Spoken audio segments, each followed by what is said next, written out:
Viva, sejam muito bem-vindos ao TDM Entrevista. Hoje com Paulo Borges, professor, filósofo, escritor e poeta. Muito obrigado por ter vindo aqui ao TDM Entrevista. Obrigado. Apresentou em Macau o seu mais recente livro, Do Vazio ao Cais Absoluto, ou Fernando Pessoa entre o Oriente e o Ocidente. Que Fernando Pessoa é este, entre dois mundos? Existe em Pessoa uma síntese entre estas duas grandes tradições? Sim, Fernando Pessoa, toda a sua vida, explorou várias dimensões da experiência humana e, naturalmente, dialogou com o Oriente e com o Ocidente. Descobriu o Oriente por via das traduções de teosofia, desde cedo, desde jovem, e tem diálogos implícitos e explícitos com a tradição oriental. Mas também, como é próprio de Pessoa, ele nunca se fixa em nenhuma tradição ou cultura em particular e tenta fazer pontes, diálogos entre as culturas. Penso que, nesse sentido, é um autor muito atual, e corresponde a um dos grandes desafios da nossa contemporaneidade, que é precisamente o diálogo intercultural e interreligioso. Aliás, a sua ideia, de Portugal, da vocação de Portugal, seria de ser um país, mais ou menos uma nação de mediação entre as grandes culturas planetárias. É isso que ele metaforicamente chama o Quinto Império. E, nesse sentido, também é uma visão bastante atual. É um tema que também é comum a Agostinho da Silva, uma figura que lhe é muito cara. Como é que lê esse conceito de Agostinho da Silva? Bom, Agostinho da Silva, em Agostinho da Silva. Agostinho da Silva foi colher essa ideia da universalidade de Portugal em Luís de Camões e no Padre António Vieira. Já o Padre António Vieira dizia que o verdadeiro português não é só português, é um homem de todo o mundo, portanto é um cidadão planetário e cósmico mesmo. E o Agostinho da Silva pega nisso e pega também na ideia de Fernando Pessoa, do Quinto Império, da vocação de Portugal, como ser de fazer uma síntese entre as várias tradições e culturas planetárias, para recriar isso, dizendo que precisamente o destino, a vocação, não só de Portugal, mas dos países de cultura e de língua portuguesa, a vocação da lusofonia seria de criar uma alternativa ao estado de consciência dominante hoje em dia no planeta. E que, no fundo, seria uma alternativa a uma civilização demasiado materialista, antropocêntrica, tecnocrática, e seria uma alternativa centrada num novo estado de consciência. Um estado de consciência de não separação entre os humanos, mas também entre os humanos e a Terra, os seres vivos em geral. Portanto, é um pouco essa recriação que Agostinho da Silva faz do universo pessoano, é apontar para uma alternativa mental à civilização dominante. Já vamos voltar a falar destes temas. Antes gostava que nos falasse um pouco mais sobre este livro, que incide em vários aspectos da obra de Fernando Pessoa. Este livro, no fundo, tem como título Do Vazio ao Cais Absoluto, no sentido em que Pessoa dialogou bastante com a noção oriental de vazio, que é uma noção, aliás, já também muito trabalhada pelo Agostinho da Silva, que se interessou muito pelo taoísmo, por exemplo. Mas o Fernando Pessoa também fala do cais absoluto, no sentido de ser uma metáfora para falar de Deus, nomeadamente na Ode Marítima. E é como se Pessoa explorasse esses dois lados, digamos, da realidade absoluta. Por um lado o vazio, o nada, por outro lado o ser, a presença plena. E, sem se deter num ou no outro, tentasse mostrá-los como dois aspectos da mesma realidade, ou duas faces da mesma moeda. Portanto, por um lado, aquilo que está para além de todas as palavras, todos os conceitos, todas as imagens, o vazio. Mas, por outro, esse vazio também é algo cheio é uma matriz de todas as potencialidades. É um pouco como o sentido do vazio no Tao Te Ching, não é? É vazio, mas ao mesmo tempo é a matriz das 10.000 coisas, como diz Lao Tse, portanto, de todas as possibilidades. E Pessoa viveu isso na sua própria pessoa, pode-se dizer, portanto, porque ele, como sabemos, descobriu, como diz no livro do Desassossego, que no fundo ele não é nada.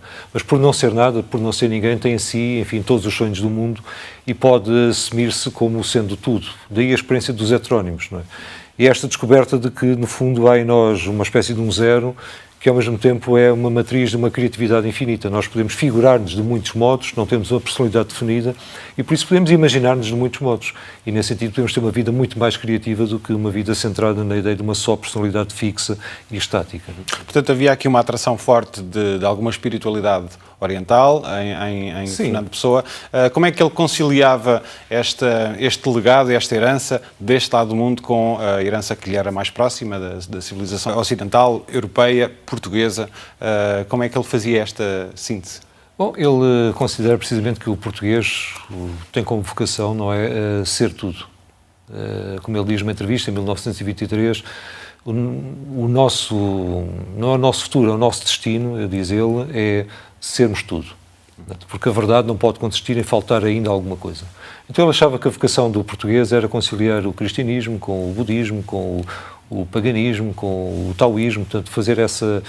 Não era tanto síntese, mas como ele dizia, síncrese, um sincretismo de culturas. Portanto, mas é uma vocação específica do povo português? Ou... Bem, ele considerava que sim. Portanto, temos esta linhagem de pensadores portugueses, o Camões, o Vieira, o Pessoa, o Agostinho da Silva, entre outros, o Almada Negreiros, não é? O Teixeira de Pascoais, que no fundo sustentam esta ideia, nós podemos estar de acordo ou não, mas é que a essência do português, no fundo, é a universalidade. E nós, de facto, podemos considerar que, olhando um pouco para a nossa história, não é, este ímpeto de chegarmos a todo o mundo, de estarmos a toda a parte, de criarmos não tanto muros, mas mais pontes entre culturas, religiões, civilizações, corresponde um pouco a esta predisposição para o diálogo com o outro. É claro, também temos muitos aspectos da nossa história que não temos vivido à altura disso. Mas para estes grandes pensadores da Portugalidade, essa seria seria um potencial que está em aberto. Podemos ou não cultivá-lo, podemos ou não desenvolvê-lo. Mas é uma parte integrante de uma tradição do pensamento português. Sim, digamos que a grande tradição do pensamento e da poesia portuguesa apontam para essa universalidade do ser português. Já afirmou que uma nação não sobrevive sem um desígnio coletivo. Dizia depois que Portugal teve as descobertas, o Oriente, a África, depois o Brasil, e agora não temos nada disso, e já vimos que a Europa é madrasta. Perguntava-lhe, é um eurocético? E se sim, por uma questão de princípio, ou em relação a esta Europa que tem vindo a ser construída? Eu não sou cético por princípio em relação a seja o que for. Sou em relação a uma Europa centrada apenas em valores tecnocráticos e económico-financeiros, digamos. Porque penso que não é essa sequer a grande matriz e a grande tradição da Europa, que é precisamente uma tradição cultural, de universalidade, e essa tradição que eu gostaria que, enfim, a Europa pudesse redescobrir, mas hoje penso que isso passa por um não centramento da Europa em si mesma, mas por uma abertura da Europa a todas as grandes tradições e sabedorias planetárias. É precisamente isso que o Agostinho da Silva, o Fernando Pessoa apontavam também como a única possibilidade de revitalizar uma Europa decadente, cansada, etc., seria de incorporar em si o melhor das tradições planetárias, em relação às quais a Europa, no passado, como nós sabemos, numa atitude mais colonialista, teve uma atitude um pouco de sobranceria. Portanto, a Europa pensou que poderia ensinar aos outros a democracia, a cultura, a civilização. Hoje, na perspectiva de Pessoa, mais até de Agostinho da Silva, a Europa deveria redescobrir-se pelo contacto, pela abertura a outros paradigmas culturais. E é precisamente aí que talvez Portugal pudesse ter ainda um papel a desempenhar, se Portugal despertar para essa vocação. Que é uma vocação não de estar centrado em si, nem de centrado apenas na Europa, mas de abertura para todo o mundo e de ser uma espécie de ponte que, tal como no passado levou a Europa a todo o mundo, pudesse hoje, essa era a ideia do Agostinho da Silva, trazer todo o mundo, ou melhor, todas as culturas mundiais à própria Europa para que ela pudesse renovar-se. É aí também que entra a lusofonia, a comunidade dos países de língua portuguesa, de que Agostinho da Silva foi um dos proponentes iniciais. Foi um grande inspirador, não é? Mas claro que o Agostinho da Silva também dizia que para que a lusofonia tivesse um papel no mundo, ela teria que assumir o desafio de um choque cultural. Portanto, teria que, de algum modo, apresentar uma alternativa à civilização globalizada e dominante. Não poderia seguir os rumos de uma civilização meramente tecnocrática e centrada no homo económicos. É isso talvez que falta ainda à lusofonia, portanto é redescobrir a espiritualidade de uma tradição, da própria tradição lusófona, quer os grandes pensadores portugueses, quer os africanos, quer os brasileiros, quer os orientais, não é? Têm apontado um outro sentido para, enfim, para o destino humano sobre o planeta. E então é essa lusofonia talvez que ainda esteja por descobrir ou por inventar. Muitas vezes quando se fala das raízes culturais da Europa, refere-se à tradição judaico-cristã, a tradição de Roma, a tradição da Grécia, Jerusalém, todos estes pilares fundamentais. Se pegarmos na parte mais religiosa deste legado cultural, encontramos aí fontes inspiradoras de muito daquilo que veio a ser a cultura ocidental, mas nesta altura estamos a falar provavelmente das regiões mais seculares em todo o mundo. O que lhe perguntava era se concorda com a crítica que muitas vezes é feita por pensadores mais chegados à sabedoria perene, assim chamada, de que o que falta no mundo moderno, e especialmente no Ocidente, é o sentido do sagrado. Eu estou de acordo. Aliás, eu próprio assumo como um cultor dessa sabedoria perene, não é? Eu penso que falta um sentido do sagrado e, sobretudo, uma experiência do sagrado ou uma experiência espiritual que hoje transcende as barreiras dos dogmas e das doutrinas religiosas. Há cada vez mais pessoas que sentem uma aspiração espiritual profunda, porque há um vazio de sentido, precisamente provocado por uma civilização materialista e tecnocrática, mas, ao mesmo tempo, as pessoas também têm hoje dificuldade em se reconhecerem de forma demasiado, enfim, numa religião demasiado dogmática, ou nas religiões tradicionais. E por isso penso, e tenho procurado contribuir nesse sentido, que falta é uma espiritualidade, um redespertar espiritual, portanto, que eu costumo designar como um despertar da consciência, um despertar fraterno e ativo da consciência. E que passa, a meu ver, hoje muito por redescobrirmos a experiência espiritual profunda, que não é apenas a experiência da crença, mas é a experiência direta do sagrado através das práticas contemplativas e meditativas, que o Agostinho da Silva redescobriu, enfim, que hoje as várias tradições espirituais estão a descobrir, e é isso que cada vez mais as pessoas procuram. Não é tanto ideias demasiado estreitas ou fixas, mas é uma relação direta com o divino ou com o sagrado. Em certo sentido, pode-se falar da passagem do acreditar para o saber, no sentido da experiência. O saber de experiência feito, como o Camões dizia. Portanto, o verdadeiro saber é de experiência feito. Camões dizia isso em relação ao amor, não é? Se queres entender os meus versos, isso depende do grau de experiência do amor que tiverdes, porque eu falo fundamentalmente de amor. Ora, para se poder falar do sagrado, é necessário ter uma autoridade no sentido de ter uma experiência do sagrado, ou uma experiência espiritual, uma experiência de contacto direto com o que uns chamam o divino, outros o tal, outros o vazio, outros outra coisa qualquer.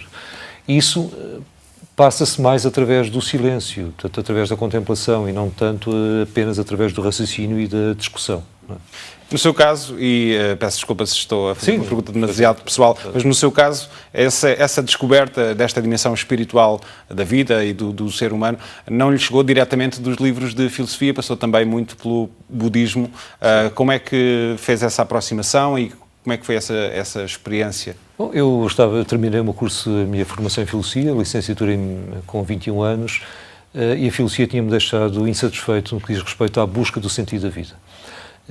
Havia alguma coisa mais a descobrir que me levou a procurar nas várias tradições espirituais da humanidade, que estudei e estudo ainda hoje, aliás sou professor também de filosofia da religião, mas reconheci de facto na tradição budista aquilo que mais procurava, no sentido de haver linhagens vivas de mestres espirituais, no sentido de haver uma prática espiritual metódica, profunda, com base na meditação, e no sentido de haver também uma ética abrangente de todos os seres vivos e não só da humanidade.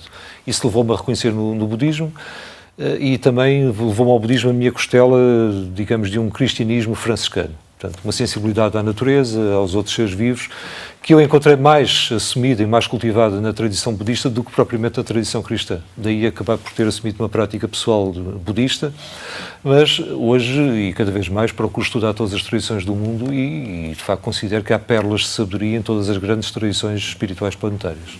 Mais tarde, e até há pouco tempo, foi inclusivamente presidente da União Budista Portuguesa, que celebra este ano 2 décadas de existência. O budismo tem vindo a ganhar visibilidade no Ocidente em geral. Perguntava-lhe, é assim também em Portugal? Sim, sobretudo depois das duas visitas do 14º Dalai Lama, houve um interesse crescente e acrescido pelo budismo. Há muitas pessoas que procuram o budismo como forma de prática espiritual, como uma via, mas também há muitas pessoas que são sensíveis a alguns aspectos que o budismo traz para a nossa cultura contemporânea sem se tornarem necessariamente budistas. Refiro-me à prática da meditação. Portanto, há também muito interesse pelo budismo, pelo que ele traz de, enfim, uma prática meditativa. Portanto, e também uma disciplina ética mais abrangente, não só voltada para os seres humanos, mas para todas as formas de vida. Falou da visita do Dalai Lama. Na altura, pelo menos numa dessas visitas, esteve inclusivamente com ele, teve um encontro com ele. Sim, nas duas. Portanto, fui um dos membros da comissão organizadora. No segundo encontro tive a oportunidade de traduzir os seus ensinamentos do inglês para português, de o acompanhar bastante. De facto, é uma presença muito inspiradora, não é? Enfim, tenho tido o privilégio de ter tido grandes encontros na minha vida. Um deles é o atual Dalai Lama, o outro é o Agostinho da Silva. Enfim, são figuras diferentes, mas que para mim foram igualmente marcantes. Como é que ele é como pessoa, fora das luzes e das entrevistas? É uma pessoa extremamente simples, desconcertante pela sua simplicidade, pelo seu bom humor, pela sua alegria, pela alegria que irradia. É isto fundamentalmente que tenho a dizer. Falávamos há pouco da meditação, mas na tradição ocidental há também uma linhagem de práticas espirituais bastante antiga, mas há muito esquecida, que tem a ver com a contemplação, com algum misticismo e prática contemplativa nesse sentido. Perguntava-lhe, no essencial, acredita que as várias tradições têm os recursos necessários à alma humana, ou há só um caminho que seja a resposta? Não, de modo nenhum. Aliás, a perspectiva budista ou um que seja a melhor de todas? Não, de modo nenhum. Penso que há uma só sabedoria, no fundo há um único caminho, mas esse caminho adequa-se a diferentes necessidades, a diferentes propensões e a diferentes disposições psicológicas e culturais. Portanto, aliás, o Dalai Lama costuma aconselhar as pessoas a que não se convertam ao budismo, mas explorem primeiro as suas tradições, aprofundem as suas tradições. E penso que cada tradição tem os seus recursos. Eu gosto muito, por exemplo, de estudar a mística cristã, Mestre Eckhart, e ainda recentemente convidei para a Universidade de Lisboa o líder da Comunidade Mundial para a Meditação Cristã, o Padre Lawrence Freeman. Fiz um retiro com ele de meditação cristã e encontrei na prática meditativa cristã grandes afinidades com o budismo, com o sufismo, com as tradições espirituais profundas. Portanto, eu penso que por esta linha da espiritualidade nós aproximamos-nos. É como se subíssemos todos uma mesma montanha, os pontos de partida na base são diferentes, mas à medida que avançamos para o cume, vemos que estamos a convergir e não estamos a separar-nos. Mas o que é que explica que esta tradição contemplativa, que vem na tradição cristã, desde os pais da Igreja e vai até ao final da Idade Média, porque é que há séculos está praticamente esquecida no Ocidente? Porque se considerou que a meditação era só para monges. E porque penso que os interesses fundamentais da humanidade no Ocidente se dirigiram mais para o conhecimento do mundo exterior, para uma ciência objetiva e também para, enfim, como nós sabemos, para a economia, o comércio, a indústria, etc. Isso naturalmente leva a atenção humana a olhar mais para fora. Mas eu penso que é mesmo o excesso desse olhar, desse voltar a atenção para fora, que acaba hoje por levar as pessoas a sentir que têm que reorientar a atenção e voltá-la para dentro. Então há esse recrudescimento da espiritualidade, mesmo dentro da tradição cristã. Hoje em dia há cada vez mais pessoas a querer descobrir a oração de quietude, a oração de silêncio, a meditação, etc. Isso hoje é alguma coisa bastante vivo e penso que disso depende o próprio renascimento da espiritualidade nas várias tradições, a redescoberta da experiência meditativa.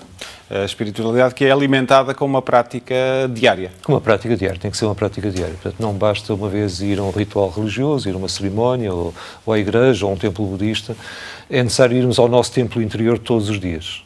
Porque se o fizermos, nós vemos que aquilo que nós procuramos, procuramos e que julgamos poder encontrar no exterior, ou no poder, na fama, no sucesso, no prazer fugaz, na verdade, é alguma coisa que temos dentro de nós desde sempre. Nós somos, como eu gosto de dizer, nós somos o que procuramos. E só o procuramos ainda fora porque não descobrimos que nós temos dentro, desde sempre, aquilo que procuramos no exterior. E a meditação ajuda-nos a encontrar isso em nós.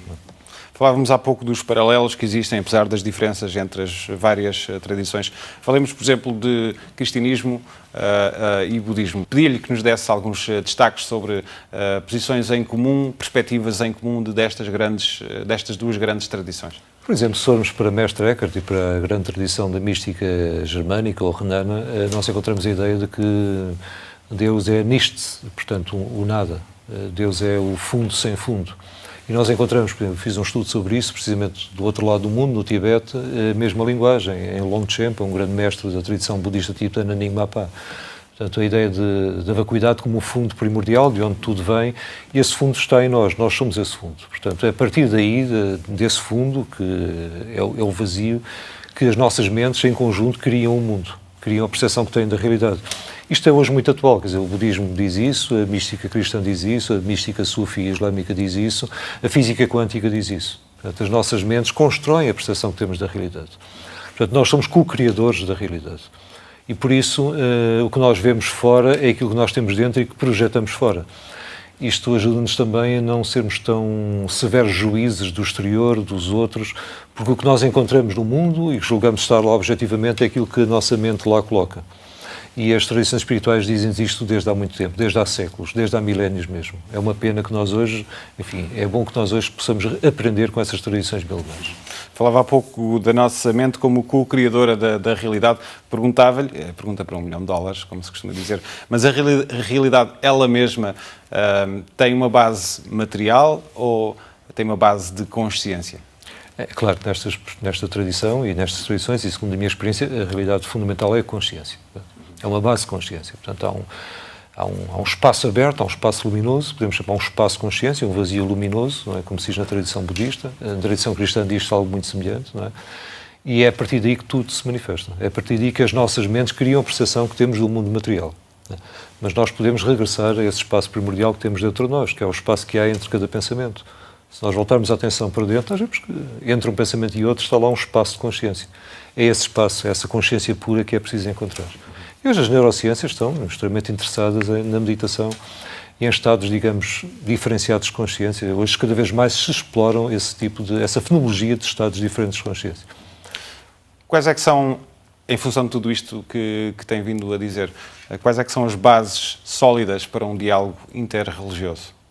Eu diria que a melhor base é o silêncio inter e transreligioso. Quando as pessoas se juntam para se sentarem meditativamente, nós fazemos isso em Lisboa mensalmente, bimensalmente, juntamos várias tradições e sentamos e ficamos 25 minutos em silêncio. Portanto, primeiro cada um lê um texto sagrado, um pequeno texto, refletimos sobre ele, depois ficamos 25 minutos em silêncio e a partir daí dialogamos. A maior parte das vezes nós sentimos que não é necessário dizer nada, porque o silêncio une-nos. Onde as palavras, as doutrinas e os dogmas nos separam, o silêncio une-nos, porque o silêncio leva-nos a transcender o regime habitual da mente, que é um regime de pensamento, de palavra, de imaginação, e quando nós tocamos nesse silêncio, nós tocamos no absoluto. Quando tocamos no absoluto, sentimos que não é necessário acrescentar mais nada. E, portanto, penso que hoje o diálogo interreligioso passa muito pela redescoberta do silêncio inter- e transreligioso, através da experiência meditativa em comum, em conjunto, em comunidade. Mas quando essa, chamemos-lhe assim, abertura ao silêncio não é endógena de uma determinada tradição, como é que esse ecumenismo pode lá chegar? Bom, eu penso que todas as tradições têm isso. Claro que umas podem ter cultivado mais isso, aí as tradições orientais, obviamente, cultivaram mais isso. Hoje há tradições que cultivaram isso, mas mais, enfim, foi mais uma minoria e as pessoas esqueceram-se que isso existe. Portanto, as pessoas esqueceram-se, por exemplo, que existe uma tradição meditativa e contemplativa no cristianismo.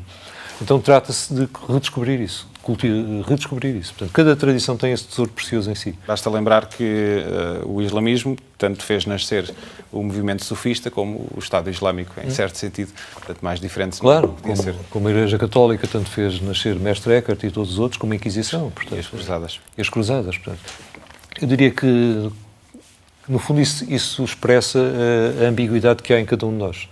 Nós podemos descobrir o silêncio e a paz interior e a partir do amor abrangente, universal, e podemos, ignorando esse silêncio, ficar centrados no que eu chamaria o ego e a partir daí queremos impor a nossa suposta verdade aos outros. Não é?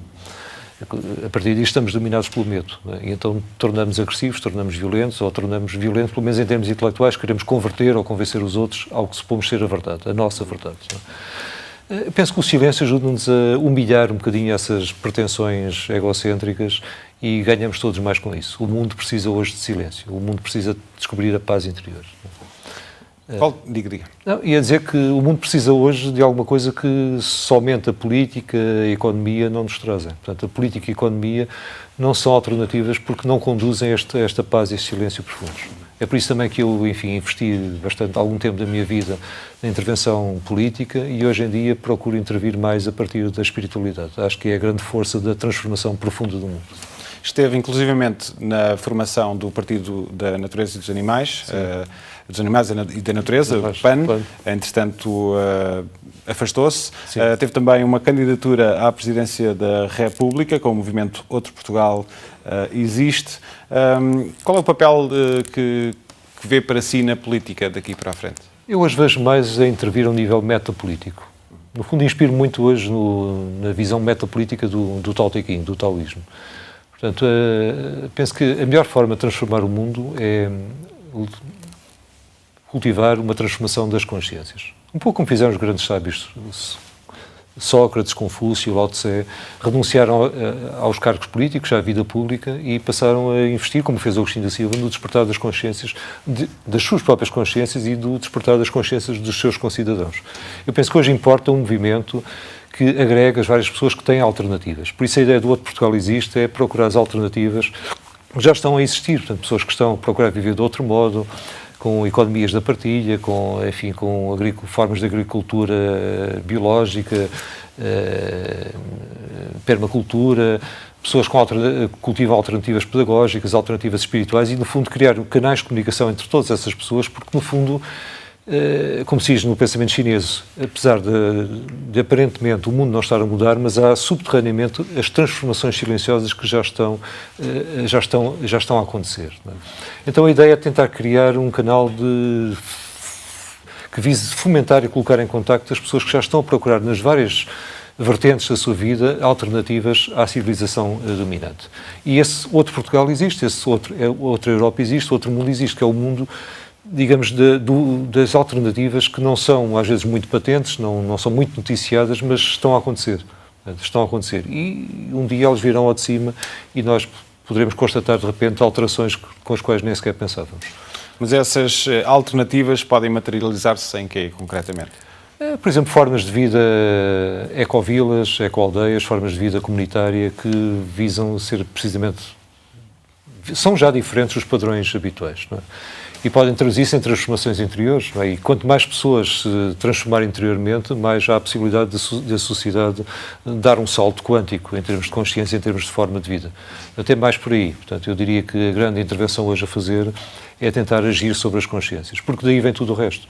Se nós nos tornarmos diferentes, nós teremos uma sociedade diferente, teremos uma economia diferente, teremos uma política diferente. Portanto, a questão é mais por aí.